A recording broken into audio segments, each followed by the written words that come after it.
반갑습니다. 산골의 아침입니다. 오늘 말씀은 요한계시록 21장 21절부터 23절 보겠습니다. 그 12문은 12진주니 각 문마다 한 개의 진주로 되어 있고 성의 길은 맑은 유리 같은 정금이더라. 성 안에서 내가 성전을 보지 못하였으니 이는 주 하나님 곧 전능하신 이와 및 어린 양이 그 성전이심이라. 아멘. 자, 우리가 새 예루살렘 성에 대해서는 원포인트로 하나의 주제를 잡아서 얘기하기보다는 그 조목조목 하나하나를 단편으로 다루면서 살펴보는 것이 좋겠다 해서 그런 생각을 가지고 지금 가고 있습니다. 그래서 나오는 구절 구절마다 하나씩 설명을 하는 방식입니다. 21절에 보시면 그 12문은 12진주니 각 문마다 한 개의 진주로 되어 있고 성의 길은 맑은 유리 같은 정금이더라. 유리 같은 정금에 대해서는 제가 말씀을 드렸습니다. 금은 금인데 지금 우리가 가지고 있는 개념의 그런 금이 아니라 뭔가 차원이 다른 금이다 하는 것을 말씀을 드렸습니다. 그리고 12문이 12진주다 했는데 이 12문은 이스라엘의 12지파의 이름으로 되어 있습니다. 그런데 보석의 종류가 하나죠. 전부 다 진주라는 것입니다. 그래서 이스라엘 12지파가 가지고 있는 성격은 어떤 하나의 목표를 지향하고 있는, 즉 예수 그리스도를 탄생시키는, 메시아가 그 계보를 통해서 오게 하는 그것을 목표로 하고 있다, 이렇게 볼 수가 있습니다. 그래서 계시록 12장에서도 보면 하늘에 큰 이적이 보이니 해를 옷 입은 한 여자가 있는데 그 발 아래에는 달이 있고 그 머리에는 12별의 관을 썼더라. 이 여자가 아이를 베어 해산하게 되매 아파서 애를 쓰며 부르짖더라, 이랬죠. 자, 이 여인이 바로 구약의 교회, 이스라엘의 12지파를 보여주고 있는 여인입니다. 그래서 이 여인이 바로 아이를 낳는, 바로 메시아 예수 그리스도를 낳는, 그게 바로 이 이스라엘 12지파의 하나의 목표였다 하는 것을 이것을 통해서도 볼 수가 있는 것이죠. 그러나 이 성곽의 기초는 12가지 보석으로 되어 있죠. 12사도들이 그 이름으로 적혀 있습니다. 그것은 또한 이 신약 교회의 다양성, 예수 그리스도가 오신 이후로부터는 성령으로 말미암아 다양성이 주어집니다. 원래 하나님은 다양한 것을 좋아하시죠. 그래서 이 다양성이 각각의 보석으로 나타나고 이 전체의 예루살렘 성은 바로 이 다양한 보석들로서 되어 있다 하는 것을 알 수가 있습니다. 그래서 지금 우리가 보아야 될 것은 다양성이죠. 각각의 보석의 색이 다르고 특성들이 매우 다른 그런 것을 우리가 볼 수 있다는 것이죠. 그래서 지금은 다양성의 시대입니다. 내가 다르고 너가 다르고 우리 모두가 다른 것이 축복인 그런 시대인데, 우리가 지나치게 획일화시키는, 제자훈련이든지 셀교회든지 장점이 있지만 그런 것들을 획일적으로 교회에 적용시켜버리는 것은 이 다양성을 훼손하는 좀 신약의 교회의 정신에 맞지 않다, 그리고 이 흐름에 역행하는 것이다, 이렇게 생각을 합니다.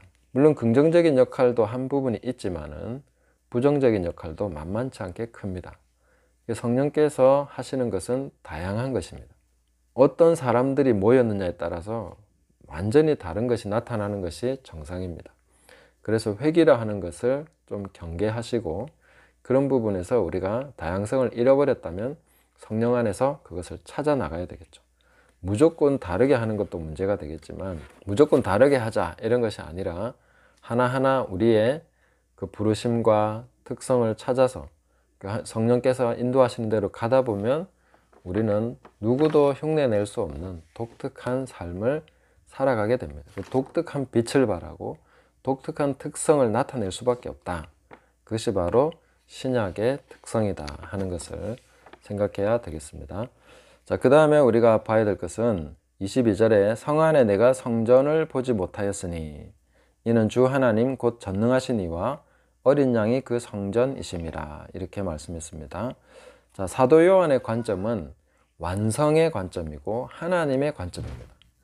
그러니까 이 성전을 바라보는 관점이 성전을 보지 못하였는데 주 하나님 곧 전능하신 이와 어린 양이 성전이시다 라고 말을 하고 있는 거죠.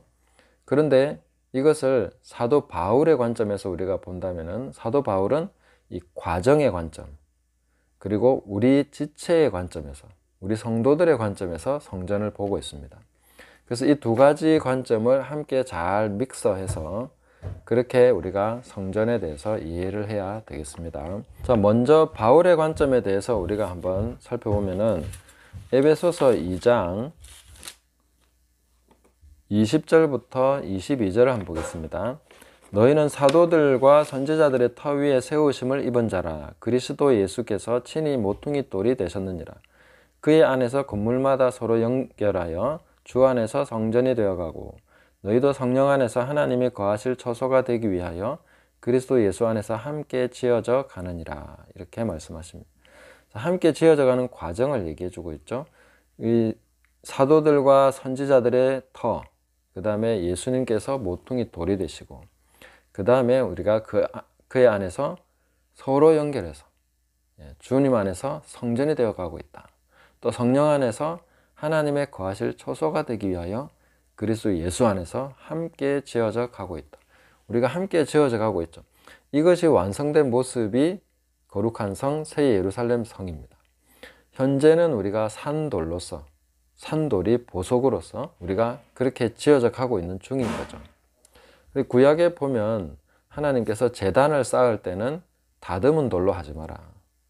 다듬은 돌로 하면 정으로 쪼면 부정하게 된다 하시면서 그냥 자연석 그대로를 가지고 쌓으라고 말씀하셨습니다. 전 시골에 살면서 이 자연석으로 쌓을 기회가 꽤 많습니다. 제가 다음에 이 자연석을 주제로 한번 영상을 만들려고 하는데, 이 자연석을 쌓다 보면 생긴 모습 그대로 서로 맞춰가면서 쌓아야 됩니다. 큰 돌은 큰 돌대로, 작은 돌은 작은 돌대로, 모난 돌은 모난 돌대로, 둥근 돌은 둥근 돌대로 그 특성을 잘 살려서 적절한 장소에 놓으면서 그 역할을 하도록 만들어줘야 됩니다.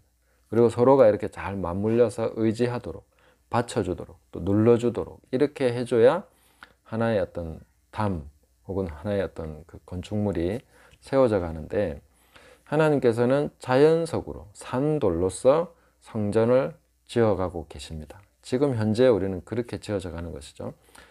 이게 어떻게 보면 우리가 거룩한 성 새 예루살렘 성으로 지어져 가는 것은 이 돌이 보석이 되는 과정, 이게 형질의 변화죠. 완전 본질적 변화가 일어나는 그런 과정이라고 볼 수 있습니다. 그리스도인은 본질적으로 변화된 사람입니다. 새로운 피조물이니까요.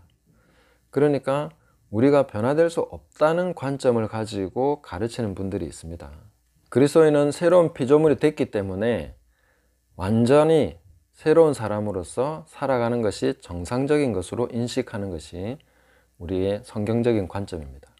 어떤 분들은 예수 믿어도 달라지지 않아, 변화되지 않아, 그것은 마귀적인 가르침입니다. 그렇기 때문에 심리학이나 막 이런 거 덕지덕지 붙여가지고 뭔가 변화된 형태를 나타내려고 하지만 그것은 하나님의 성령의 일이 아니고 그것은 아무것도 이루어지는 것이 아닙니다. 그렇게 해서 조금 나아졌다 하더라도 그게 무슨 소용이 있겠습니까? 우리는 완전히 변화되는 삶, 본질적 형질의 변화가 일어나는 삶을 살아갈 수 있다. 그리고 그것이 그리스도인의 아주 지극히 당연한 과정이다 하는 것을 우리는 확실히 믿어야 됩니다. 그 믿음 안에서 역사가 일어나는 것이죠. 산돌이 보석으로 변해가는, 그래서 완전히 그 하나님 나라에 적응되고 적합화되는 그런 과정이 바로 지금 현재 우리가 성령 안에서 그리스도 예수 안에서 함께 지어져 가는 과정입니다. 물이 포도주로 변하는 그런 과정이라고 볼 수 있겠죠. 그래서 우리 삶에 그런 것을 그냥 비유로만 생각할 것이 아니라 내 삶에 실제로 그것이 일어나고 있는 완전한 화학적 변화, 본질적 변화, 형질의 변화가 일어나고 있다. 그것이 바로 지극히 정상적인 그리스도인의 과정이다. 그래서 우리가 종국에는 산상수훈적인 삶을 계속 살아가는 것이다 하는 것을 깨달아야 되겠습니다. 자, 이런 부분에서 연단이 되고 깨져가니까 얼마나 고통스러운 삶이겠습니까? 그러나 그것이 바로 우리의 소망이 되는 것이죠. 이렇게 하나님께서 우리를 그냥 두지 않으시고 이 거룩한 성 새 예루살렘의 그 건축에 합당한 그런 존재로서 바꿔가시는 거죠. 그래서 가장 밀도가 높은 금이 투명한 유리 같은 정금이 되는 이런 과정인 것이죠. 그래서 우리가 이와 같이 변화되어가는 과정의 관점에서 성전을 보는 관점이 있고, 또 이 사도 요한의 경우는 요한일서 1장 3절을 보시면 우리가 보고 들은 바를 너희에게도 전함은 너희로 우리와 사귐이 있게 하려 함이니, 우리의 사귐은 아버지와 그의 아들 예수 그리스도와 더불어 누림이라. 사도 요한은 그 완성의 관점, 성삼위 하나님의 관점에서 이 성전을 보고 있는 것이죠. 사귐의 관점입니다.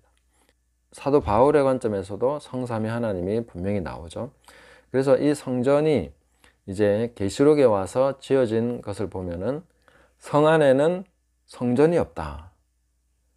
주 하나님 곧 전능하신 이와 및 어린 양이 그 성전이시다. 이렇게 말씀하고 있죠. 이것은 우리가 이 바울의 관점과 요한의 관점을 이렇게 잘 믹스해서 봤을 때 어떻게 볼 수 있습니까? 우리가 계속해서 변화되어 가는 것은 하나님, 성삼위 하나님과의 교제 안에 들어와서 그분과 교제하면서, 성삼위 하나님과 교제하면서 정말 하나를 이루어가는 과정이구나. 성전이 바로 성삼위 그 전능하신 이와 어린 양이 성전이시니까 우리 역시 바로 그 안에서 성전으로 지어져 가고 있지 않습니까? 그래서 성삼위 하나님과 이 하나의 교제, 같은 교제 안에서 우리가 지어져 간다는 거죠. 그래서 우리의 변화라는 것은 어디에서 일어나겠습니까? 하나님과의 깊은 교제 안에서 일어나는 것입니다. 지성소의 교제 안에서 일어나는 것입니다. 지성소적인 삶을 살아가는 것이 바로 우리의 이 변화의 가장 핵심이다. 이렇게 볼 수가 있는 것이죠. 알고 보면 당연히 우리가 알아왔던 이야기입니다. 그러나 이런 관점들을 잘 우리가 더 덧붙여가면은 평소에 우리가 당연하다고 생각했고 지극히 단순하게 여겨왔던 것이 굉장히 심오하고, 그 다음에 이것들을 통해서 확실히 하나님께서 뭔가를 이루어 가시는 게 맞구나 하는 확신과 거기에 대한 더 깊은 동기부여가 되는 것이죠. 이런 것을 우리가 볼 수가 있겠습니다. 그래서 이것이 이 지성소의 삶이다 하는 것을 어떻게 볼 수 있느냐? 23절을 보면 알 수 있습니다. 그 성은 해나 달이 비침이 쓸데없으니 이는 하나님의 영광이 비치고 어린 양이 그 등불이 되심이라. 자, 우리가 구약의 성막을 보면은 성막은 그 덮개가 완전히 덮입니다. 그래서 성막 안으로 들어가면 자연채광, 해나 달의 비침이 쓸데가 없습니다. 그게 들어오지를 않습니다. 성막 안에는 오직 그 등대, 메노라의 7개의 불빛만이 거기에 유효한 불빛입니다. 그것을 통해서 모든 그 안의 일을 할 수 있는 것이죠. 그래서 우리가 뭐 이성이 무용지물이다 하는 것이 아니라 성령 안에서만이 이 모든 것을 제대로 깨닫고 볼 수 있습니다. 성막 안의 그 아름다움과 하나님의 배치하신 그런 떡상과 지성소의 휘장과 이런 모든 것은 바로 이 불빛을 통해서 가능한 것이죠. 그리고 지성소로 들어가면 이 등잔의 불빛마저도 없습니다. 거기에는 하나님의 영광만이 있는 것이죠. 하나님의 영광의 빛이 그 안을 가득 채우고 있습니다. 아주 좁은 공간이지만 그 안에는 하나님의 영광으로만 거기서 일을 할 수가 있는 거죠. 그래서 제사장이 어린 양의 피를 가지고 성소로 들어갔습니다. 그 해와 달이 빛이 필요가 없죠. 그리고 거기서 떡상과 이 모든 거에 관련된 일을 하고 나면 지성소로 들어갑니다. 지성소로 들어갔을 때는 이 등대의 불빛마저도 없습니다. 그래서 그 안에서는 하나님의 영광의 빛 안에서 바로 그 시은좌 속죄소에 어린 양의 피를 뿌리게 되는 것이죠. 이 일이 가능하다는 것입니다. 그것이 모두 하나님의 영광의 광채 안에서 이루어지는 일이다. 그래서 예수 그리스도의 복음에 관해서 그 얼굴에 있는 복음의 광채라는 표현을 쓰는 것입니다. 그 영광의 광채 안에서만 그 복된 속죄, 그 다음에 은혜를 베푸는 그 시은좌의 그 사역이 가능합니다. 그 모든 것이 하나님의 영광의 일이다. 그래서 예수님이 십자가를 지러 가실 때에 인자가 영광을 얻을 때가 왔도다. 이 십자가를 지는 과정은 바로 하나님의 영광의 광채 안에서 이루어지는 일입니다. 우리 역시 그분을 따라서 십자가를 지고 가다 보면은 그것이 바로 하나님의 영광, 그 영광의 광채 안에서 그것이 이루어집니다. 그리고 그것의 가치와 그것의 의미를 조명해 줄 수 있는 것은 하나님의 영광밖에 없습니다. 영광이로다, 영광이로다. 이것이 바로 하나님의 영광이로다. 왜 그것이 바로 하나님의 영광입니까? 죄를 용서하시고 그것을 위해서 모든 책임을 다하시고 자기 자신을 들여서 사랑이신 하나님의 본체를 보여주는 것이 바로 십자가입니다. 그 피 흘리심입니다. 그것은 하나님의 영광입니다. 십자가는 고통만이 아니라 그 자체가 바로 영광의 아름다운 그런 것이다. 그 자체가 바로 하나님의 영광이다 하는 것을 우리가 깨달아야 되겠습니다. 성은 해와 달의 비침이 쓸데없으니 이는 하나님의 영광이 비치고, 우리 삶에 하나님의 영광의 빛이 비치도록 하려면 누구든지 나를 따라오려면 자기를 부인하고 자기 십자가를 지고 나를 따라올 것이다. 그것을 날마다 그렇게 해야 된다 라고 말씀하신 그 말씀대로 살아가는 일일 것입니다. 자, 마지막으로 하나 더 볼 것은, 아까 우리가 사도 요한의 관점에서는 성삼위 하나님과의 깊은 교제 안에서 우리가 본질적 변화, 이런 것이 일어나고 우리 삶에 있어서의 그 돌이 보석이 되어가는 이 과정이 바로 하나님과의 깊은 교제 안에 지성소의 삶에서 이루어진다. 그것이 바로 자기를 부인하고 자기 십자가를 지고 주님을 따라가는 것이다. 이렇게 우리가 정리를 해볼 수가 있겠습니다. 그래서 오늘도 우리가 주님과 함께 동행하시면서 하나님의 그 지성소의 삶, 지성소의 삶이 바로 자기를 부인하고 자기 십자가를 지고 주님을 따라가는 것이죠. 그것이 바로 하나님의 영광의 광채가 비치는, 해와 달의 비침은 쓸데가 없습니다.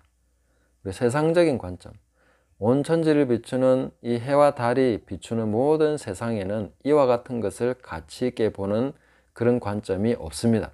해 아래는 새 것이 없는 것이죠.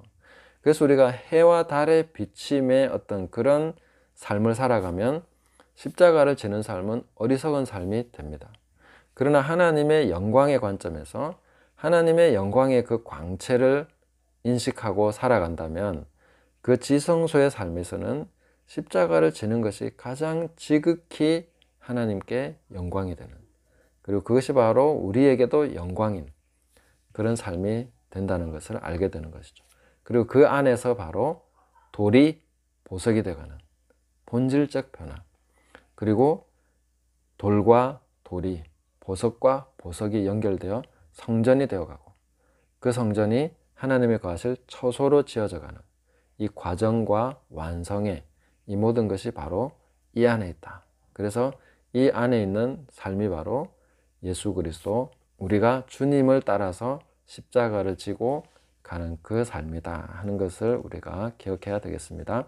날마다 자기를 부인하고 자기 십자가를 지고 따라오라 하신 예수님이 우리의 삶에서 오늘도 내가 져야 될 십자가가 보이게 하실 것입니다. 오늘도 그 삶을 우리는 살아가는 것이죠. 그것을 기쁘게 감당하려면 해와 달이 비치는 세상적인 관점이 아닌 오직 하나님의 영광, 하나님의 영광의 관점에서 그 광채 안에서 내 삶을 보고 이것의 의미를 해석하고 우리는 받아들이고 깨달아야 되겠습니다. 이런 것들을 잘 생각하시면서 하나님과 동행하시는 복된 날들 되시기를 예수님의 이름으로 축복합니다. 감사합니다.